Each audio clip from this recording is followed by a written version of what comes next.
కొండా లక్ష్మణ్ బాపూజీ జయంతి సందర్భంగా ఈ ఎల్బీ నగర్ గడ్డ మీద రాజకీయ జీవితాన్ని ఆనాడు తన మంత్రిని త్యజించి తెలంగాణ సాధనే లక్ష్యంగా కట్టుబడి తన రాజకీయ జీవితాన్ని వదిలిపెట్టి ఆయన కట్టుబడి ఉన్నటువంటి వ్యక్తిత్వం కొండా లక్ష్మణ్ బాపూజీది.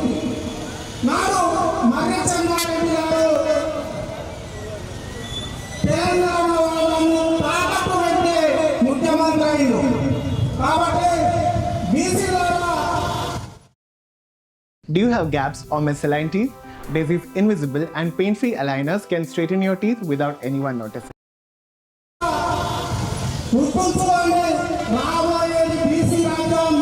ఈ ఎల్బీ నగర్ అంతా బీసీ రాజ్యానికి పూర్తిగా నిలవబోతుంది. కాబట్టి కొండా లక్ష్మణ్ బాపూజీ విగ్రహాన్ని అసెంబ్లీలో ఆవిష్కరించాలి. అసెంబ్లీ ఎందుకంటే ఫస్ట్ మొట్టమొదటి వ్యక్తి కొండా లక్ష్మణ్ బాపూజీ